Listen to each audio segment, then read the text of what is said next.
kali pertama mendengar informasi bahwa ada seorang wanita sendirian tinggal menetap di dalam hutan belantara, saya awalnya tidak percaya. Bagaimana ceritanya? Apakah bisa bertahan hidup dan apa memang tidak takut dengan beragam gangguan? Pertanyaan-pertanyaan semacam itu berada di luar logika saya. Karena didorong rasa penasaran, saya pun ingin membuktikan secara langsung. Lokasinya berada di dalam hutan belantara antara Kabupaten Rembang, Jawa Tengah dengan Kabupaten Tuban, Jawa Timur. Dari akses Jalan Raya Sale Jatirogo berjarak sekira 10 km. Saya menyusuri lebatnya hutan wilayah Kesatuan Pemangkuan Hutan KPA Kebonharjo, melintasi alur jalan yang mirip arena off-road untuk bertemu sosok bernama Ibu Kartini, perempuan warga Kabupaten Rembang yang namanya sama dengan pahlawan emansipasi wanita R.A. Kartini. Berbekal petunjuk dari seorang kawan dan 2 kali bertanya dengan petugas polisi hutan, kendaraan saya semula melaju lancar, menembus jalan berbatu dan kubangan air. Sempat sekali salah arah, kemudian saya putuskan kembali menuju jalan sebelumnya. Setelah masuk perkebunan ketela yang merupakan perbatasan antara kawasan hutan dengan tanah pribadi warga, akhirnya saya bisa menemukan sebuah gubuk dan rumah panggung yang ditempati Ibu Kartini. Hadangan 2 ekor anjing menggonggong terus mendekat karena mengetahui orang asing datang. Kartini, wanita berusia sekira 55 tahun ini, tergopoh-gopoh menyambut saya dengan sangat ramah. Sebentar memperkenalkan diri sebagai seorang jurnalis, tak berselang lama, perbincangan pun mengalir.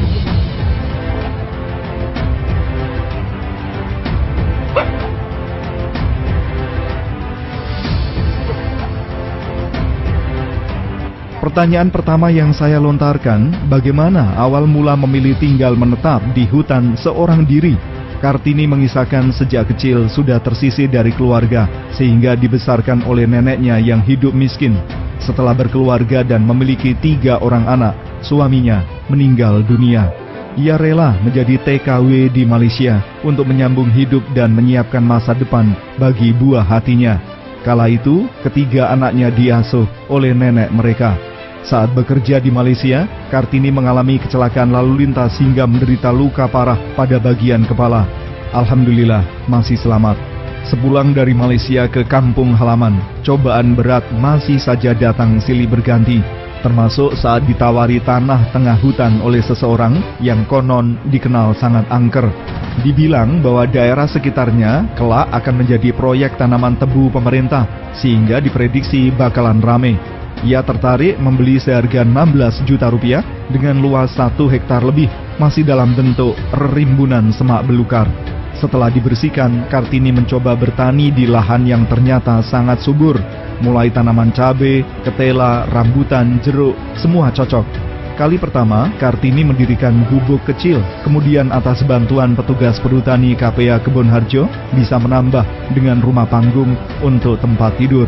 Setelah memutuskan menetap di lokasi itu, Kartini justru mampu bangkit dari keterpurukan masa lalunya yang menyedihkan. 10 tahun lebih berjalan, lahan di sekitar gubuknya tidak banyak berubah. Jadilah ia satu-satunya yang menetap di tengah hutan sampai sekarang.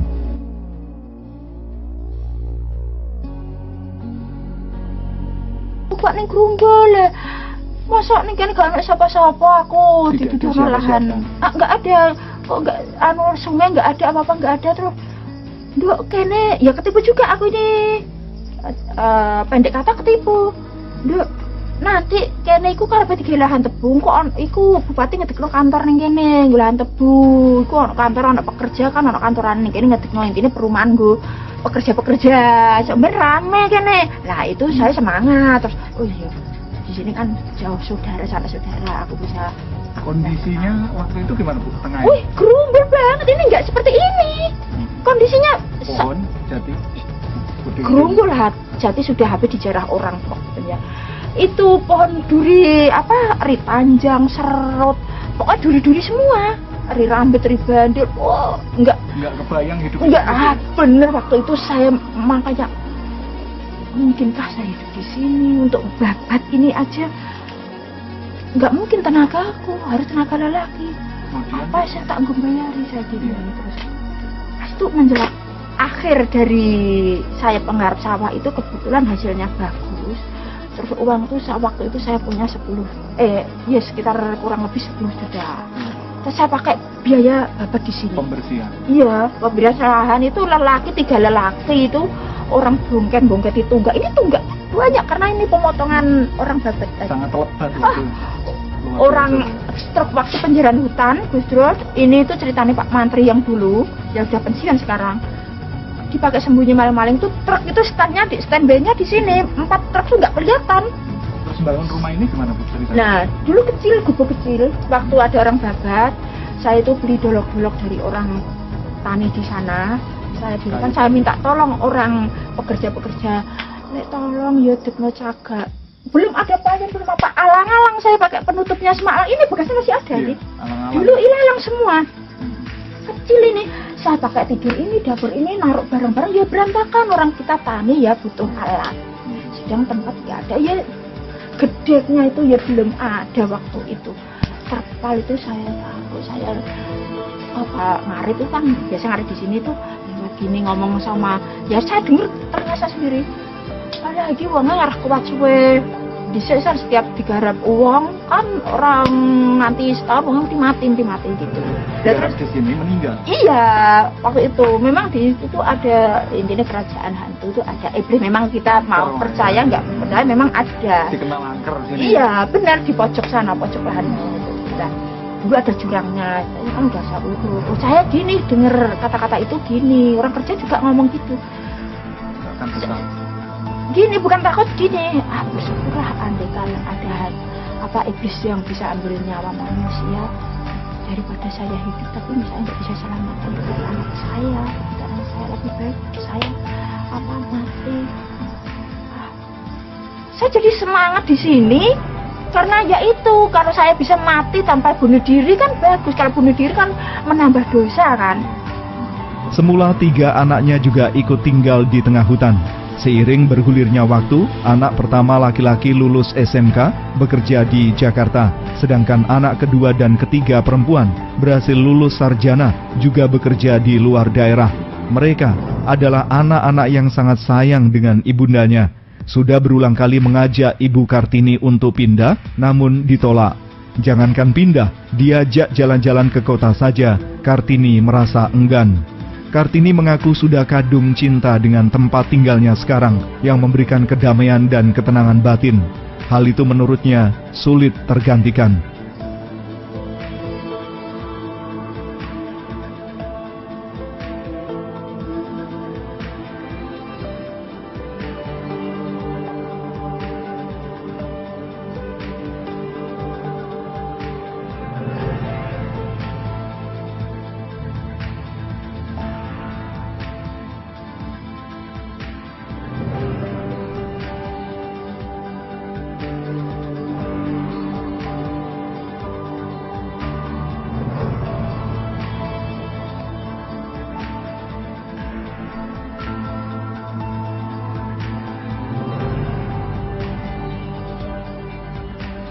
Semakin tambah bertahun semakin lebih membaik, semakin bisa menguasai lahan, menguasai pekerjaan, menguasai situasi. Ibu rencana tetap akan tinggal di sini? Ya seperti itu sih, karena saya merasa di sini itu saya bisa tenang, nggak denger saya sudah jenuh banget waktu tinggal di tengah-tengah keluarga. Saya kan pernah ditanya, Mbak, itu nek sakit ya teman-temannya Bu Rini, nek kesini itu, nek sakit gitu, terus aku bayangin nek sakit gak ada uang, sakit, padahal perut harus makan, kalau nggak makan kan lebih parah, tapi itu nggak kuat apa-apa, terus gimana makannya apanya. Sekarang kalau di sini saya sendiri takut sakit, nggak ada yang saya makan, nggak ada yang nolong, itu keadaan di sini karena sendiri ya. Sejak ke kota jalan-jalan itu termasuk tantangan. Gini nggak tahu, berat banget, saya tuh sudah banyak kecewa di tengah kota, di tengah keluarga, kecewa, luka, semua sayatan ada di dalam jiwa saya. Selama hidup sendirian di hutan, apakah tidak ada gangguan? Wanita murah senyum ini menegaskan, kalau hantu tidak pernah dilihatnya. Justru laki-laki iseng datang memang pernah. Tapi pelaku memilih menjauh saat dirinya mengacungkan pedang. Gangguan lain tentu ular berbisa. Sudah berulang kali menjumpai ular berbisa, bahkan masuk ke dalam kamarnya, sehingga terpaksa ia bunuh. Tengkoknya, ini rimba, semua rimba belantara itu kan hutan jadi besar kan, baru ditebang hari ini, baru selesai. Jadi kan rimbun banget. Apa ular? Enggak. Ya, ular tuh, kalau saya memang dari kecil gak takut sama ular ya, sering. Saya tidur tuh ada ular tuh sudah sering. Bangun tidur. Pagi mas, bangun tidur kan, waktu itu gak ada jendela, gak apa, kan gelap ya pagi. Dan saya bersih-bersih sama tidur. Itu pelungsungan ular itu utuh di samping saya, berarti semalam saya tidur sama ular. Anak-anak tidur, malam-malam saya teriak apa? Hidup saya diserang kala jengking. Itu, iya malam kan gelap-gelap. Lampu tempel uple itu minyak tanah. Waktu itu minyak tanah sudah sulit, nggak ada lagi. Akhirnya apa? Saya antisipasinya. Solar saya kasih cover barus itu diaduk-aduk itu bisa nyala dipakai lampu. Kalau gangguan mungkin hantu atau apa? Ya bersyukur, mungkin Tuhan tahu saya penakut, takut saya mati mendadak. Karena kalau takut kan terkejut kan, kalau dikata iya apa kan pasti kalau orang jantung kan pasti deg kan gitu. Disitulah saya percaya bahwa Tuhan itu tidak akan merelakan hambanya disia-sia orang lain. Selama ini nggak pernah lihat apa-apa? Dia pernah. Aman-aman saja? Aman, justru yang nggak aman yaitu setan doyan sambel. Setiap orang kesini kan nanyanya ya gitu, nggak pernah dilihatin yang serem-serem. Banyak, siapa bilang nggak ada? Banyak. Terus bagaimana kalau bilangnya serem? Yang serem itu kan bukan setan yang makan menyan. Ya kalau setan yang makanannya menyan baik hati sama saya. Nah terus setan yang dijanjikan sambel inilah yang sangat-sangat bahaya. Pernah saya malam-malam didatangi. Tapi bisa. Ya karena saya ya itu bukan saya dari situ saya belajar bicara khas. Dulu saya sangat halus. Bener anak saya juga kaget. Di situ kita jadi harus berani gertak orang walaupun kita nggak bisa apa-apa, nggak tahu apa-apa. Pernah ada diganggu kemudian dengan gertak? Iya bener, gertakan saya apa? Saya itu bawa pedang, padahal saya ini membunuh, jangankan kok manusia, kok ayam itu darahnya banyak, beneran kecil itu aja. Saya nggak berani, takut dosa, takut kasihan, nggak tega ada hewan menderita, saya nggak tega. Jadi saya itu nggak sengaja, itu orang itu bantu saya bikin sumur, itu punya pedang tuh ditinggal di sini. Ya intinya bukan sengaja ninggal ngasih, enggak. Dia itu kebanyakan bawa barang, akhirnya biar aja di sini. Ya udah biar di sini, biar untuk keperluan apa gitu. Akhirnya sama saya itu, ya itu spontanitas saya ini. Kamu sudah tebal kulitnya gitu. Gubuk dan rumah panggung milik Kartini dulunya mengandalkan penerangan lampu teplok. Malum, di tengah hutan tidak ada jaringan listrik. Tahu sang ibu memiliki pendirian kuat tidak mau pindah, anak-anak Kartini mengusahakan jaringan listrik tenaga surya. Kini kediaman Kartini sudah terang pada malam hari, termasuk bisa cas handphone dan menghidupkan mesin pompa air. Soal kebutuhan sehari-hari manakala ada kekurangan, kebetulan ada warga yang biasa menggarap lahan persil perhutani mau membawakan barang dari dalam kampung. Tapi pada dasarnya Kartini sudah terbiasa makan seadanya, memanfaatkan beragam tanaman di lahannya sendiri. Bagaimana untuk mengusir rasa jenuh? Kartini menunjukkan sebuah radio di dalam kamarnya. Radio itu pula yang menjadi teman menuju peraduan hingga terbangun saat pagi tiba.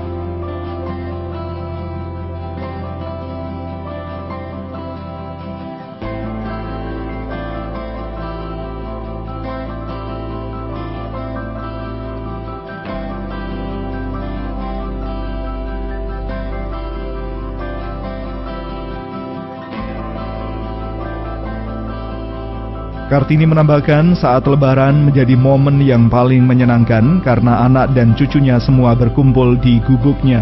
Ia sama sekali tidak pernah menutup-nutupi kehidupannya. Justru dari kisah perjuangan hidupnya, Kartini sering berpesan kepada anak-anaknya untuk selalu meningkatkan tali persaudaraan. Satu sakit, semua harus ikut merasakan. Dengan cara itu Kartini ingin anak-anaknya saling membantu dan hidup bahagia.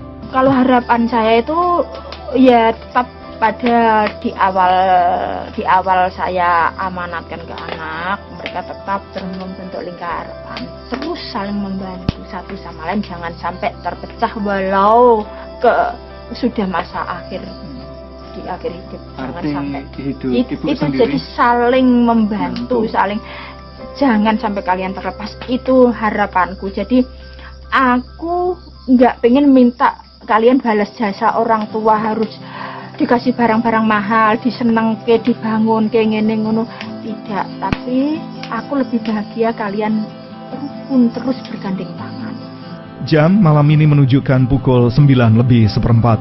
Saya pamitan pulang dengan rasa tidak tega menggelayuti karena harus meninggalkan Ibu Kartini sendirian berteman kegelapan malam. Ya sudahlah, saya langkahkan kaki menuju tempat parkir kendaraan. Ibu Kartini mendekat dan tanpa terduga mengulurkan tangan untuk salam komando layaknya anggota TNI. Salam komando yang saya rasa menularkan semangat keberanian dari seorang wanita tangguh.